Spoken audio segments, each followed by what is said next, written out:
আসসালামু আলাইকুম দর্শক। আজকের ভিডিওটা খুব দারুণ হতে চলছে, কেননা আজকে আমি বাংলাদেশ থেকে আমার ড্রোনটি উড়িয়ে নিয়ে যাব ভারতের বিএসএফ ক্যাম্পে।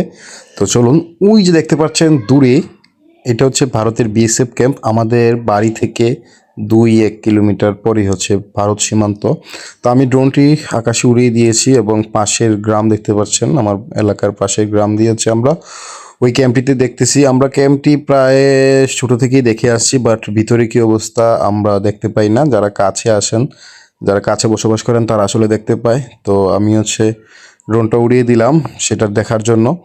তবে একটা সতর্কবার্তা, আপনারা কখনোই সেটার চেষ্টা করবেন না ভারতের সীমানার ভিতরে ঢুকানোর জন্য।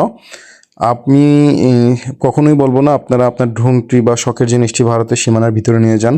প্রথমত ড্রোনটিকে আর ফিরে পাবেন না, সম্ভাবনা খুবই কম। আর আরেকটা কারণ হচ্ছে সেটা খুবই একটা বেআইনি কাজ। আমি কাউকে উৎসাহ করি না সেই কাজটা করার জন্য। এই যে দেখতে পাচ্ছেন ভারতের যেই ক্যাম্পটা, এখান থেকে হচ্ছে আমাদের সীমান্তটা ওরা হচ্ছে পর্যবেক্ষণ করে, এখানেই থাকে। আর এটা হচ্ছে তাদের ক্যাম্প।